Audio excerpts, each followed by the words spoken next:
नमस्कार, मैं रवीश कुमार। जगदीप धनखड़ ने इस्तीफा क्यों दिया और प्रधानमंत्री इस्तीफे पर क्यों चुप हैं, इसका पता नहीं चल रहा है, केवल अटकलें चल रही हैं। भारत के उपराष्ट्रपति का इस्तीफा हुआ है और देश कारणों को लेकर अंधेरे में है। सत्ता अगर साजिशों की तरह चलने लगे तो अटकलों को लगाम देना मुश्किल हो जाता है। उपराष्ट्रपति का इस्तीफा हुआ यह एक संवैधानिक पद है, कोई छोटी घटना नहीं। जिस व्यक्ति पर इस पद की संवैधानिकता की मर्यादा को कुचलने का लगातार आरोप लगता रहा, आप उनके इस्तीफे को लेकर राजनीति से गरिमा और उदारता की उम्मीद कर रहे हैं तो राजनीति की क्रूरता से खासे अनजान हैं। ऐसा भी नहीं है कि मोदी सरकार संवैधानिक मर्यादा को लेकर अचानक जागृत हो गई है और उपराष्ट्रपति से इस्तीफा ले रही है।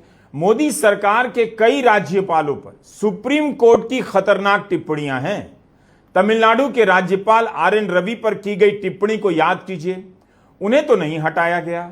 सेहत का सुधार करने के लिए उपराष्ट्रपति का इस्तीफा हुआ है, इसके बाद भी आप यह उम्मीद नहीं कर सकते कि मोदी सरकार संवैधानिक मर्यादाओं की सेहत में सुधार करने वाली है।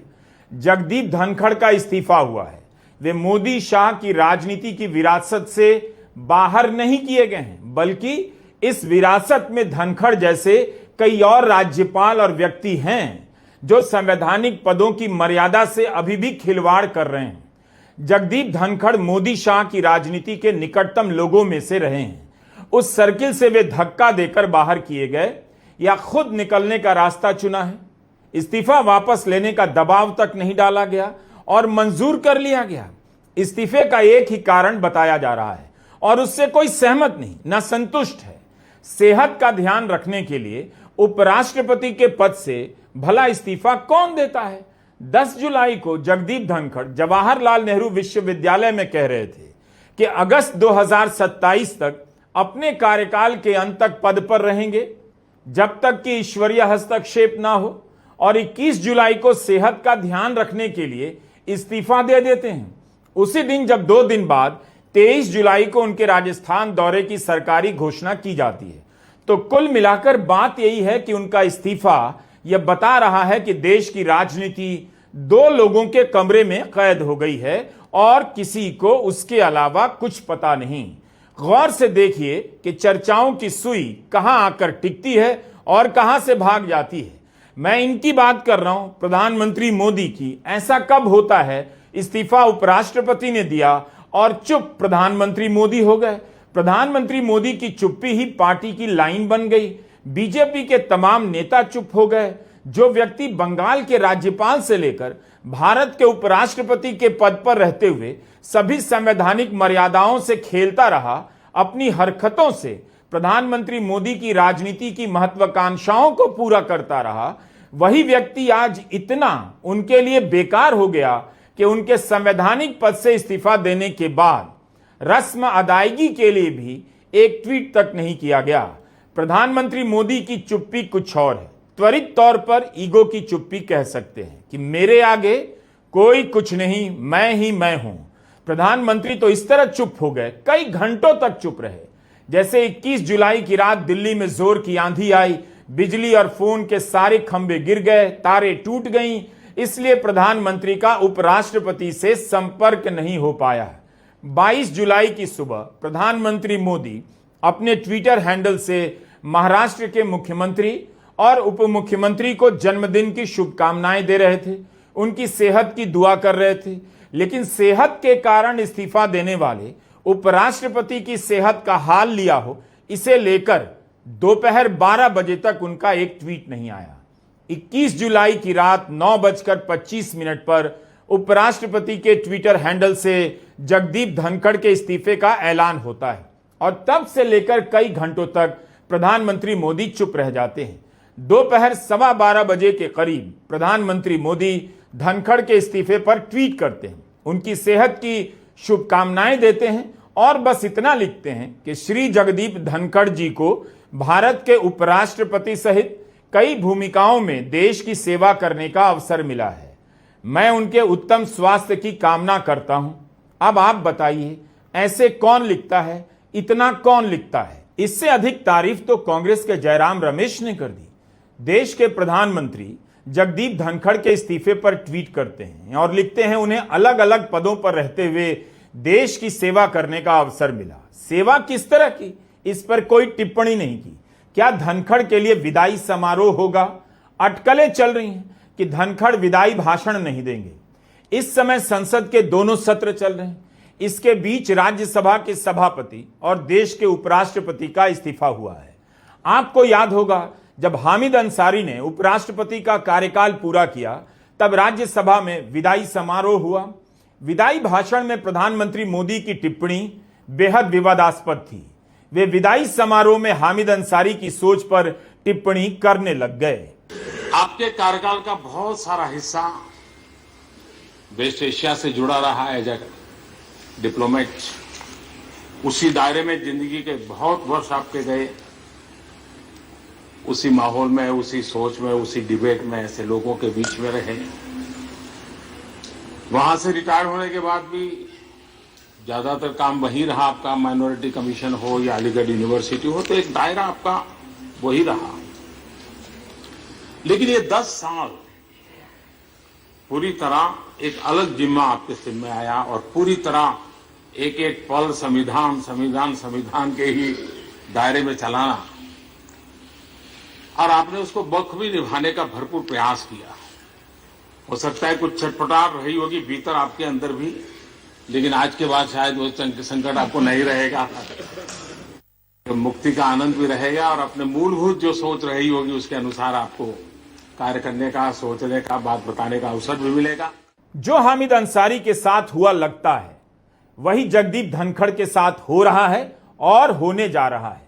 विचारधारा के हिसाब से आप दोनों में अंतर लगा सकते हैं, लेकिन इस घटना को व्यक्ति के हिसाब से भी देखिए। जिन्होंने हामिद अंसारी के साथ जो भी किया, वही जगदीप धनखड़ के साथ वही कर रहे हैं। यानी दोनों केस में व्यक्ति सेम है, प्रधानमंत्री नरेंद्र मोदी, जो हामिद अंसारी को मुक्ति का आनंद लेने का ज्ञान दे रहे थे और जगदीप धनखड़ के बारे में इतना ही कहते हैं, उन्हें सेवा करने का अवसर मिला। जैसे याद दिला रहे हैं कि वे थे किस लायक, उन्हें तो बस अवसर मिला। अवसर देने वाला कौन था? वही जो इस्तीफे के कई घंटे बाद इसकी याद दिला रहा था। अब आते हैं इस पर, इस्तीफा हुआ क्यों? इसका ठोस जवाब किसी के पास नहीं। दिल्ली में अटकलों का बाजार इसलिए गर्म है क्योंकि बीजेपी के साथ घुल मिल गए पत्रकारों को भनक तक नहीं कि क्या हुआ। पार्टी की तरफ पार्टी हो चुके पत्रकारों में भी चुप्पी है।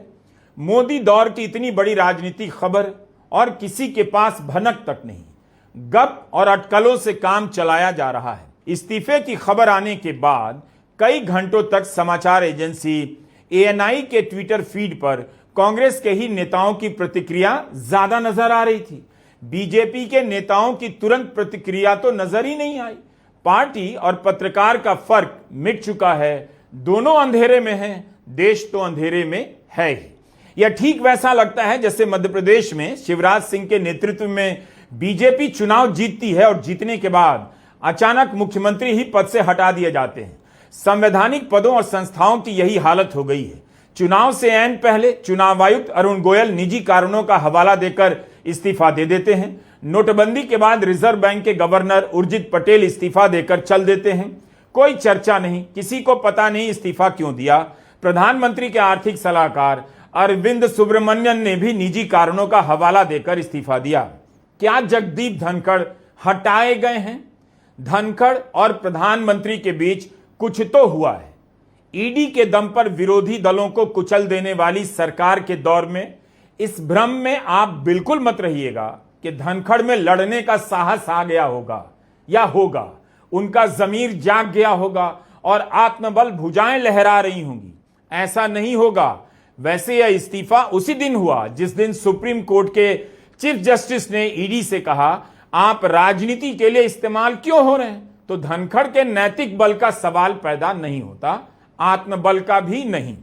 वे इस्तीफा देकर सेहत का ध्यान रखेंगे या ईडी का भी ध्यान रखना होगा? अगर सेहत ही वजह थी या है तो बीजेपी को सन्नाटा क्यों मार गया? कांग्रेस क्यों जगदीप धनखड़ के कार्यकाल को आदर्श बताने लगी? जयराम रमेश के ट्वीट से यह भ्रम और फैला जब उन्होंने लिखा कि वह नियमों, प्रक्रियाओं और मर्यादाओं के पक्के थे, लेकिन उन्हें लगता था कि उनकी भूमिका में लगातार इन बातों की अनदेखी हो रही है। इसी तरह का ट्वीट गौरव गोगोई का भी आ गया। इससे यह संकेत गया कि बीजेपी चुप है, कांग्रेस धनखड़ की तारीफ किए जा रही है। तो मामला क्या हो सकता है? जबकि विपक्ष उनके खिलाफ अविश्वास प्रस्ताव लेकर आया था, सुबह होते होते कांग्रेस ने अपना रुख बदला और पवन खेड़ा हमलावर हो गए। कांग्रेस अध्यक्ष मल्लिकार्जुन खड़गे ने पार्टी की लाइन यह कहते हुए तय कर दी, केवल उपराष्ट्रपति को कारण पता है, हमें इस पर कुछ नहीं कहना। या तो सरकार को पता है या उन्हें पता है, सरकार पर निर्भर करता है इस्तीफा मंजूर करती है या नहीं।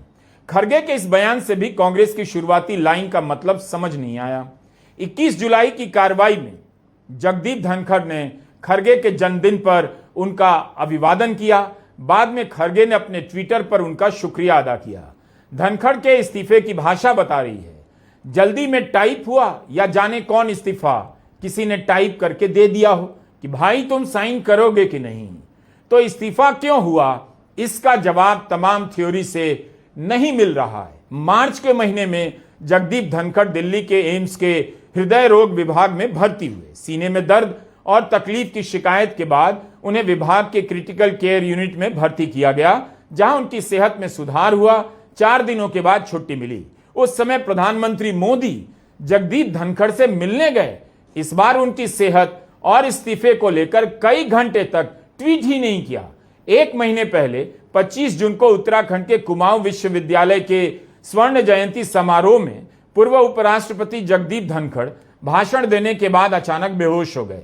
मौके पर मौजूद डॉक्टरों ने उनका उपचार किया और ठीक हो गए। घटना की रिपोर्टिंग में नवभारत टाइम्स में डॉक्टरों का बयान है कि धनखड़ ठीक हैं और उन्हें कोई गंभीर समस्या नहीं है, कोई गंभीर समस्या नहीं। इसलिए सवाल उठता है कि अगर उनकी सेहत को लेकर पहले से ही जानकारी उपलब्ध थी, गंभीर समस्या थी और वे डॉक्टरों की देखरेख में थे, फिर सदन की कार्रवाई से पहले उनका इस्तीफा क्यों नहीं हुआ?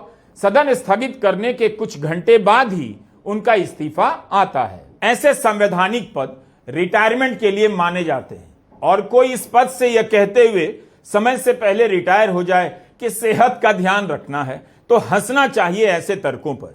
अगर सेहत के कारण उपराष्ट्रपति का इस्तीफा हो रहा है, तब तो इस पैमाने से नीतीश कुमार से फिट कोई भी नहीं। फिर क्यों चर्चा चल रही है कि नीतीश कुमार उपराष्ट्रपति बनाए जा सकते हैं? बिहार में उनकी सेहत को लेकर इतनी अटकलें चल रही हैं, उनका क्या होगा? क्या उपराष्ट्रपति को इतनी भी सुविधाएं नहीं मिलती हैं इस देश में कि एक अच्छे खासे हट्ठे कट्ठे उपराष्ट्रपति को सेहत के कारण इस्तीफा देना पड़े, जो उसी दिन सदन की कार्यवाही में जोर शोर से हिस्सा ले रहे हैं और नेताओं से गर्मजोशी से मिल रहे हैं? अगर सेहत खराब होती तो अस्पताल जाते या प्रधानमंत्री मोदी उनसे मिलने जाते, मोदी सरकार के मंत्री उनसे मिलने जाते, जबकि ऐसा कुछ भी नहीं हुआ। अगर सेहत वजह होती तो गोदी मीडिया के दर्जनों संपादकों, मालिकों और एंकरों को यह बात पता होती, वो इतने अंधेरे में नजर नहीं आते। 21 जुलाई के दिन उन्होंने सिर्फ सदन की कार्यवाही ही संचालित नहीं की, बल्कि नए सांसदों को शपथ दिलाई, राज्यसभा की कार्य मंत्रणा समिति की 2 बार अध्यक्षता की। इसी के बारे में जयराम रमेश ने लिखा है, शाम 4:30 बजे धनखड़ जी की अध्यक्षता में समिति के सदस्य दोबारा इकट्ठा हुए। सभी नड्डा और रिजिजू का इंतजार करते रहे, लेकिन वे नहीं आए। सबसे हैरानी की बात यह थी कि धनखड़ जी को व्यक्तिगत रूप से यह नहीं बताया गया कि दोनों मंत्री बैठक में नहीं आएंगे। स्वाभाविक रूप से उन्हें इस बात का बुरा लगा और उन्होंने बीएसी की अगली बैठक आज दोपहर 1 बजे के लिए टाल दी। इससे साफ है कि कल दोपहर 1 बजे से लेकर शाम 4:30 बजे के बीच जरूर कुछ गंभीर बात हुई है, जिसकी वजह से जेपी नड्डा और किरण रिजिजू ने जानबूझकर शाम की बैठक में हिस्सा नहीं लिया। पत्रकारों से बात करते हुए जेपी नड्डा ने कहा, उपराष्ट्रपति के कार्यालय को इसकी सूचना दे दी गई थी कि मैं और किरण रिजिजू बैठक में नहीं आ पाएंगे, लेकिन विपक्ष का कहना है सभी नड्डा और रिजिजू का इंतजार करते रहे। खबरों के मुताबिक विपक्ष के जिन सांसदों से उन्होंने शाम में मुलाकात की, उन्होंने भी पूर्व उपराष्ट्रपति की सेहत को लेकर कोई बात नहीं की। ना ही किसी ने ऐसा कुछ देखा जिससे लगे कि जगदीप धनखड़ के स्वास्थ्य में कोई गंभीर बदलाव हुआ है। इसलिए इस थ्योरी पर संदेह किया जा रहा है। कौन डॉक्टर है जो यह सलाह दे रहा था कि सेहत का ध्यान रखने के लिए आप उपराष्ट्रपति के पद से इस्तीफा दे दीजिए। जगदीप धनखड़ के इस्तीफे के पत्र में लिखा है, अपनी सेहत का ध्यान रखने के लिए और डॉक्टरों के सुझाव को मानते हुए मैं आर्टिकल 67A के अनुसार तत्काल प्रभाव से भारत के उपराष्ट्रपति के पद से इस्तीफा देता हूं। इस्तीफे में ही किसी गंभीर संकट का उल्लेख नहीं, ध्यान रखने के लिए इस्तीफा हुआ है। वो दिन दूर नहीं जब कोई प्राणायाम करने के लिए प्रधानमंत्री के पद से इस्तीफा दे देगा। कुछ भी हो सकता है इस देश में। तो अचानक क्या घट गया? क्या उपराष्ट्रपति के फैसलों पर रोक लगने लगी थी? क्या उनकी विदेश यात्राओं को मंजूरी को लेकर ईगो का टकराव बढ़ रहा था? वे अपमानित महसूस करने लगे थे? गजब गजब की इस प्रकार की थ्योरी चलाई जा रही है। राज्यसभा की कार्यवाही के दौरान उपराष्ट्रपति जगदीप धनखड़ ने राज्यसभा महासचिव को निर्देश दिया कि वे यह सत्यापित करें कि क्या लोकसभा में भी न्यायमूर्ति यशवंत वर्मा को हटाने के लिए ऐसा ही महाभियोग प्रस्ताव पेश किया गया है। एक थ्योरी यह चल रही है कि हटाने की यह वजह हो सकती है, क्या इतने भर से पद से हटा दिए गए? सरकार को लगा कि वे अति सक्रिय हो रहे हैं, लेकिन वे सक्रिय कब नहीं थे? सुप्रीम कोर्ट ने तमिलनाडु के राज्यपाल RN रवि के फैसलों को इल्लीगल कहा था, अवैध। तब तो सरकार नाराज नहीं हुई। RN रवि को तो नहीं हटाया गया। तो यह थ्योरी भी बोगस लगती है, क्योंकि सरकार ही संसद सत्र के पहले से बयान दे रही थी कि मॉनसून सत्र में महाभियोग आए। संसदीय मंत्री अर्जुन राम मेघवाल ने कहा था, जस्टिस यशवंत वर्मा के खिलाफ महाभियोग सांसदों के हाथ में है। इस प्रस्ताव पर बीजेपी के सांसदों समेत कुल 200 से अधिक सांसदों के दस्तखत हैं। यह तो किसी भी उपराष्ट्रपति के लिए अपमानजनक है। अगर प्रस्ताव को सत्यापित करने के लिए कहा जाए तो क्या उससे सरकार गिर जाती है? सरकार के खिलाफ कार्रवाई मानी जाएगी? क्या हो जाता है उससे कि एक झटके में इस्तीफा देने के लिए कह दिया जाए? इसलिए इस थ्योरी में ज्यादा दम नजर नहीं आता। 75 साल की उम्र को लेकर अनर्गल बातें हो रही हैं, जैसे धनखड़ ने इस्तीफा देकर प्रधानमंत्री मोदी के लिए मुश्किलें पैदा कर दी। वे इसी सितंबर में 75 के हो रहे हैं। मोहन भागवत भी 75 के हो रहे हैं। तो संघ का नया प्रमुख कौन होने वाला है? क्या इस पर कोई चर्चा चल रही है? आपने किसी का नाम भी सुना? तो फिर प्रधानमंत्री मोदी के हटाने की चर्चा क्यों चलाई जा रही है? मार्गदर्शक मंडल उन्होंने बनाया आडवाणी को किनारे करने के लिए, ना कि खुद किनारे कर दिए जाने के लिए। उस समय भी संघ चुप रहा, इस समय भी RSS चुप रहेगा। धनखड़ के खिलाफ महाभियोग लाने की थ्योरी भी चल रही थी। क्या बीजेपी ऐसा करती? अगर यही करना था तो विपक्ष के अविश्वास प्रस्ताव को ही सपोर्ट कर देती, जो दिसंबर 2024 में धनखड़ के खिलाफ विपक्ष की तरफ से लाया गया। अगर बीजेपी खुद उनके खिलाफ महाभियोग की कोई गुप्त पहल कर रही थी और इस थ्योरी में जरा भी दम है, तब बीजेपी के टॉप का वजन कुछ ज्यादा बढ़ गया है। पार्टी का नेतृत्व अपने ही भार से दरकता लग रहा है। एक थ्योरी और है कि धनखड़ सरकार की शिकायतें करने लगे थे और विपक्ष के नेताओं से मिल रहे थे। राजनीतिक चर्चाओं में यह सब हो जाता है, लेकिन वे सरकार से किस हद तक नाराज थे, इसका सार्वजनिक रूप से कुछ भी पता नहीं चलता, सिवाय 1-2 बयानों को लेकर। उनकी नाराजगी इतनी ज्यादा थी कि विपक्ष के नेताओं को बुलाकर मिल रहे थे और बता रहे थे, ऐसा क्या हुआ बीजेपी के द्वारा इतना सम्मान और पद पाने के बाद भी जगदीप धनखड़ पार्टी के खिलाफ हो गए? क्या वे वाकई सरकार गिराने को लेकर विपक्ष से बात करने लगे थे? ऐसी थ्योरी में कोई दम नहीं। इसे लेकर आधिकारिक रूप से कोई जानकारी भी नहीं। तो ऐसा क्या हुआ होगा कि 6 महीने में विपक्ष की जगह बीजेपी जगदीप धनखड़ के विरोध में आ गई? क्या सब कुछ अचानक हुआ? क्या जगदीप धनखड़ को इस बात का अंदाजा था क्या होने वाला है? तकनीकी तौर पर उपराष्ट्रपति बनने के बाद धनखड़ बीजेपी के सदस्य नहीं रहे, लेकिन उनके फैसले, उनका बर्ताव एक तरफा बीजेपी के लिए रहा। अगर नहीं होता तो विपक्ष उनके खिलाफ अविश्वास प्रस्ताव नहीं लाता। पद पर रहते हुए खुद को RSS का एकलव्य बताने वाले राज्यपाल और उपराष्ट्रपति रहते हुए उन्होंने दोनों संवैधानिक पदों की गरिमा का मजाक ही उड़ाया। उपराष्ट्रपति बनने के पहले 2019 से 22 के बीच जगदीप धनखड़ पश्चिम बंगाल के राज्यपाल रहे। मुख्यमंत्री ममता बनर्जी के खिलाफ ट्वीट कर दिया करते थे कि राज्य की यूनिवर्सिटी के 24 VC की नियुक्ति अवैध हुई है, राज्य सरकार तुष्टीकरण कर रही है, विपक्षी दलों के लिए राज्य में कोई जगह नहीं। एक राज्यपाल होकर मीडिया से, जनता से, सिविल सोसाइटी से चुप्पी तोड़ने के लिए अपील करने लग जाते थे, चुप्पी का इस्तेमाल करते थे। पश्चिम बंगाल के राज्यपाल रहते हुए टीवी स्टूडियो पहुंचकर राज्य सरकार के खिलाफ इंटरव्यू दिया करते थे। इनकी हरकतों को लेकर पश्चिम बंगाल की मुख्यमंत्री ममता बनर्जी ने तत्कालीन राष्ट्रपति कोविंद को 3 पत्र लिखे। बाकायदा प्रेस कॉन्फ्रेंस कर ममता बनर्जी ने जगदीप धनखड़ पर भ्रष्ट होने के आरोप लगाए और कहा उनका नाम 1996 के हवाला जैन केस की चार्जशीट में था। उन्होंने सवाल उठाया कि भारी बहुमत से चुनी गई सरकार को राज्यपाल आदेश कैसे दे सकते हैं। दिसंबर 2020 में टीएमसी सांसदों ने भी राष्ट्रपति कोविंद को पत्र लिखा, मांग की कि जगदीप धनखड़ को राज्यपाल के पद से हटाया जाए। अपने पत्र में सांसदों ने लिखा, राज्य के सबसे ऊंचे संवैधानिक पद से राज्यपाल धनखड़ नफरती राजनीति कर रहे हैं। जिस धनखड़ ने राज्यपाल रहते हुए सारी मर्यादाएं तोड़ दी, उनके राज्यसभा के सभापति होते हुए उनकी मौजूदगी में जेपी नड्डा वही करते नजर आए जो इन पदों पर बैठकर धनखड़ करते रहे हैं। जेपी नड्डा ने भरी सदन में कह दिया, वे जो बोलेंगे वही रिकॉर्ड पर जाएगा, जबकि इस तरह का निर्देश देने का काम केवल सभापति का होता है, किसी सदस्य का नहीं। अरे गुस्सा मत करो भैया, अरे गुस्सा मत करो। Nothing will go on record. Whatever I will say, that will go on record. You should know. आपको याद होगा टीएमसी के एक सांसद ने जगदीप धनखड़ के हाव भाव की नकल कर दी। राहुल गांधी वहां मौजूद थे।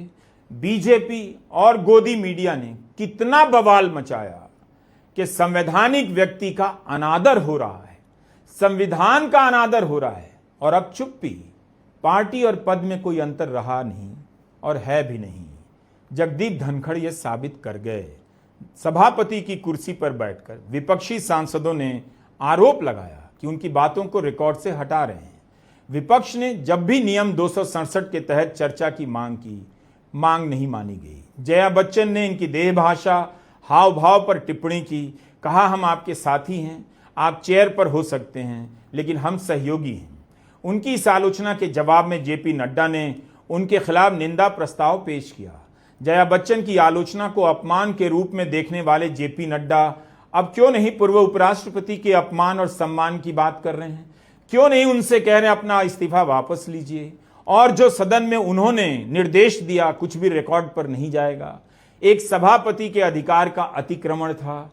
दिसंबर 2024 में विपक्ष ने जगदीप धनखड़ के खिलाफ अविश्वास प्रस्ताव लाया, पक्षपाती रवैया अपनाने का आरोप लगाया। वह प्रस्ताव गिर गया, मगर आरोप में यही लिखा था, बतौर सभापति श्री जगदीप धनखड़ ने बेहद पक्षपाती तरीके से सदन का संचालन किया है। यह रिकॉर्ड पर है कि जगदीप धनखड़ ने बार बार विपक्षी सांसदों के भाषण में रोक टोक की है। विपक्ष के सांसदों को चुप कराने के लिए विशेषाधिकार प्रस्ताव का गलत इस्तेमाल किया है और सरकार के फैसलों के खिलाफ किसी भी प्रकार के विरोध को बेहद अपमानजनक तरीके से अवैध करार दिया है। धनखड़ यह सब किसके लिए कर रहे थे? मोदी सरकार और बीजेपी के फायदे के लिए। और जब उनका इस्तीफा हुआ, चुप्पी पसर गई। जरूरी नहीं कि उनके संबंध खराब हो गए हों, ऐसा दावा नहीं कर सकते, लेकिन इस चुप्पी पर बात कर सकते हैं क्योंकि उनके इस्तीफे की वजह आपसी रजामंदी भी तो हो सकती है। तब भी इस पूरी प्रक्रिया में देश के सर्वोच्च पदों की गरिमा को दांव पर लगा तो दिया गया है। यह रिकॉर्ड है धनखड़ का। उनकी विरासत बहुत खराब है, यह बात बीजेपी जानती है, लेकिन धनखड़ ने अपनी कुर्बानी दी, खुद को राजनीतिक हित में इन पदों पर रहते हुए दांव पर लगाया। किसके लिए? प्रधानमंत्री मोदी के लिए। और जब उनकी विदाई हुई तो चुप्पी साध ली गई। मल्लिकार्जुन खड़गे ने अविश्वास प्रस्ताव के समय कहा था, उनके आचरण ने देश की गरिमा को बहुत नुकसान पहुंचाया है। देश के संसदीय इतिहास में ऐसी स्थिति ला दिया है कि हमें उनके खिलाफ यह प्रस्ताव का नोटिस लाना पड़ा। उनके साथ हमारी कोई निजी दुश्मनी या द्वेष या कोई राजनीतिक लड़ाई नहीं है। आपको याद होगा वक्फ बिल पर सुप्रीम कोर्ट में सुनवाई चल रही थी। तत्कालीन उपराष्ट्रपति जगदीप धनखड़ ने सुप्रीम कोर्ट के जजों पर हमला करना शुरू कर दिया। कहा आर्टिकल 142 लोकतांत्रिक ताकतों के खिलाफ न्यूक्लियर मिसाइल बन गया है जो न्यायपालिका को 2400 घंटे मिला हुआ है। कुछ जज ऐसे हैं जो सुपर पार्लियामेंट की तरह काम करते हैं उनकी कोई जवाबदेही नहीं, क्योंकि कोई कानून लागू नहीं होता। इतनी गंभीर बात कहने पर उन्हें पद से नहीं हटाया गया, उनसे इस्तीफा नहीं मांगा गया, तो यह थ्योरी उचित नहीं जान पड़ती है कि महाभियोग के प्रस्ताव को सत्यापित कराने के कारण उनकी सक्रियता से सरकार नाराज हो गई और उन्होंने सरकार का विश्वास खोते हुए इस्तीफा दे दिया। संविधान की आत्मा को खुलेआम रौंदने वाले धनखड़ का इस्तीफा हुआ है। ऐसा नहीं है कि मोदी सरकार के भीतर इस तरह का काम करने वाले अकेले नेता थे या उनके बाद ऐसे नेताओं का अकाल पड़ जाएगा। धनखड़ ने इतना जरूर किया है कि खुद को दांव पर लगाकर एक ऐसी किताब तैयार कर दी है जो लंबे समय तक इस बात के लिए पढ़ी जाएगी कि राज्यपाल और उपराष्ट्रपति के पद पर रहते हुए संवैधानिक मर्यादाओं से कैसे खिलवाड़ किया जाता है। जो नहीं मालूम है बस यही कि उन्होंने इस्तीफा क्यों दिया, बाकी सब तो मालूम ही है। उनके बाद कौन आएगा यह कोई जानने लायक इतना बड़ा सवाल नहीं है। नमस्कार, मैं रवीश कुमार।